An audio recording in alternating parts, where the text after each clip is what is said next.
Welcome to another deep dive. We always try to bring you the most thought-provoking stuff, and today's topic is no exception. We're going to tackle religion, but not just any old way. We're going deep with Arthur Schopenhauer. Yeah, Schopenhauer.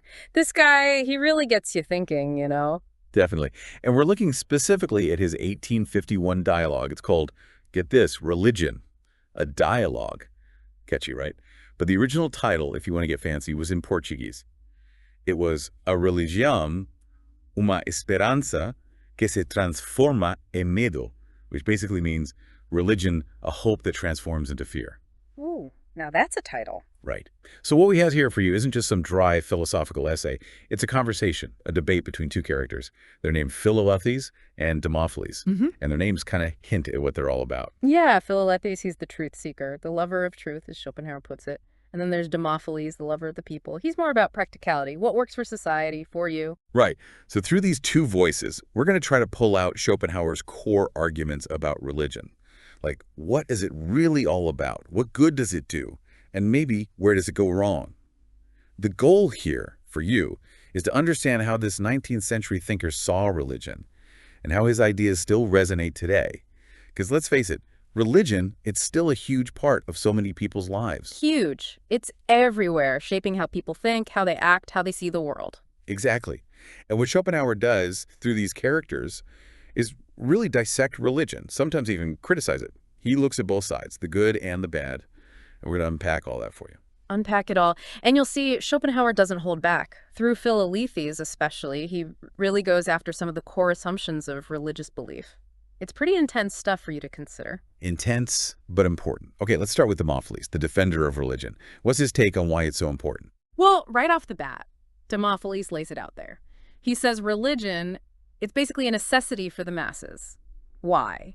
Because, not everyone's a philosopher. Most people, they don't have the capacity for deep, abstract thinking. So it's kind of like religion is the simplified version.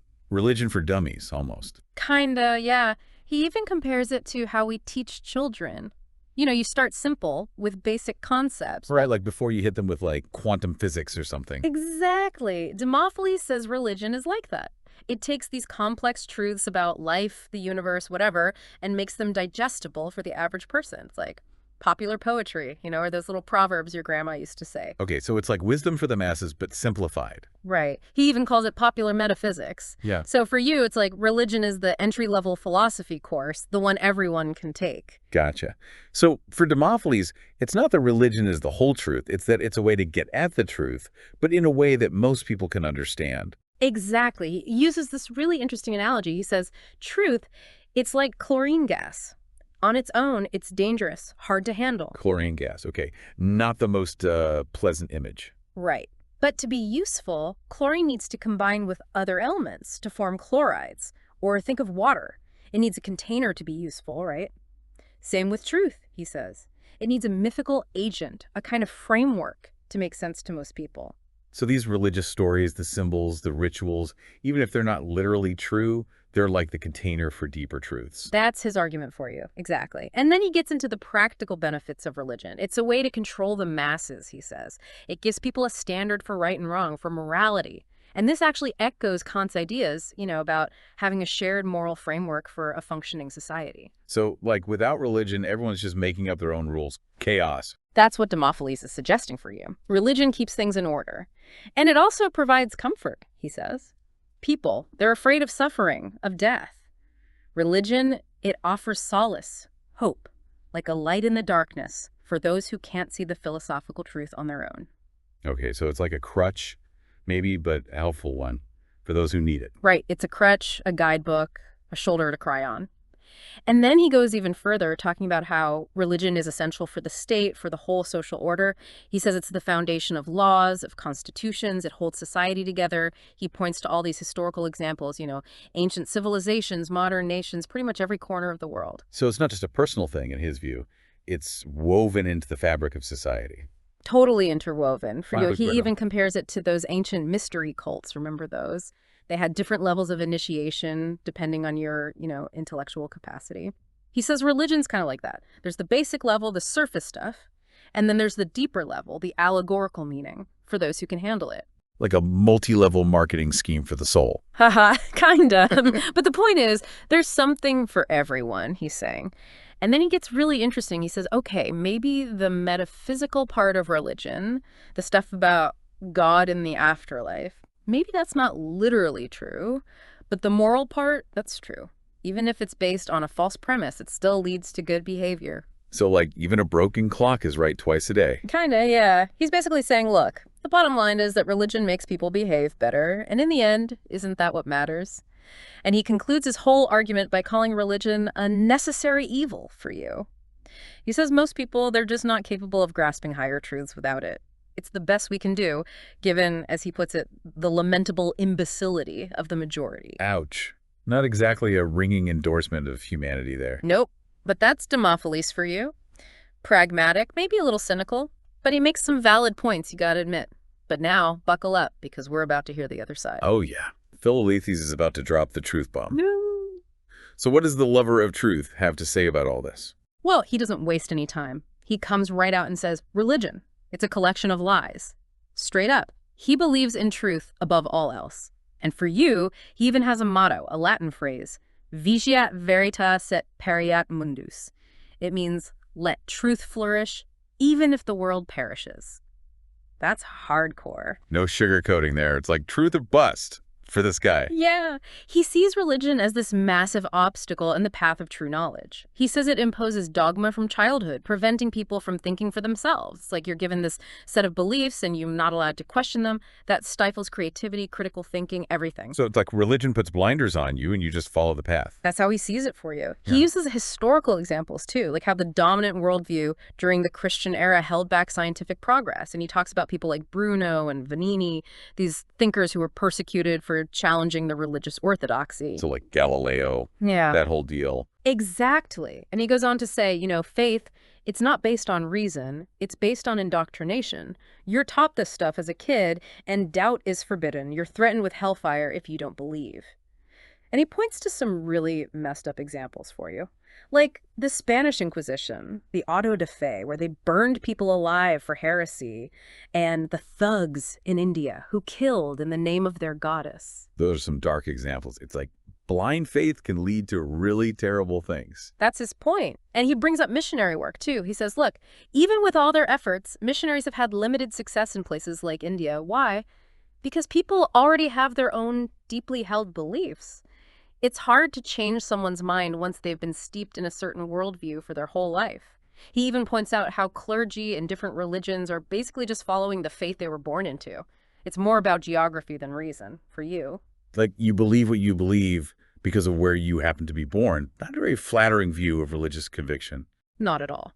And then he attacks this idea that philosophy should only support what he calls popular metaphysics, basically. That philosophy should just back up whatever the masses already believe. He says, why should truth be limited by what people are comfortable with? Right. Like why should truth be a popularity contest? Exactly. He calls religion truth in a garment of falsehood. It takes truth, wraps it up in a bunch of lies, and then uses that to control people. The problem, he says, for you, is that the allegory, the story, it can't just be a story. It has to claim to be literally true, and that's the lie. So it's not just that it's not true, it's that it pretends to be the ultimate truth. Right. And he says all those mysteries in religion, they're just fancy ways of hiding the truth. They take these grand ideas, make them sound all mystical and complicated, and then say, oh, the masses can't understand this. Like keeping the good stuff for the initiated few. Yeah, kind of elitist, actually. He compares religion to a wooden leg trying to pass itself off as real. But unlike a wooden leg, which comes after the real leg is gone, religion came before philosophy, for you. So it's had this unfair advantage all along. Like it got a head start in the truth game. Right. And he dismantles this idea that you need religion for the state to function, for laws, for justice. He says, look at the ancient Greeks. They had a thriving society without what we'd call organized religion. Morality, order, those things can exist without religious dogma. So he's not buying the whole society will crumble without religion argument. Nope. He believes that if humanity could just grow up intellectually, truth itself would be enough. We wouldn't need all this religious scaffolding. He uses another Latin phrase here for you, simplex sigillum veri. It means simplicity is the seal of truth. Truth is elegant, clean. No need to dress it up. Right. He says religion has been holding us back for centuries. False ideas have paralyzed even the greatest minds. And then he gets into a really sensitive topic. Does religion really make people more moral? He says not so fast. Yeah, that's a touchy subject. He points to all the violence committed in the name of religion. The Inquisitions, the Crusades, the religious wars. He talks about the extermination of native populations in the Americas, the persecution of Jews and Muslims in Spain, the violence between Hindus and Muslims in India. It's a grim list. Yeah, it's hard to argue that religion has always been a force for peace and love. Right. And he contrasts this with what he sees as the more tolerant nature of Hinduism and Buddhism.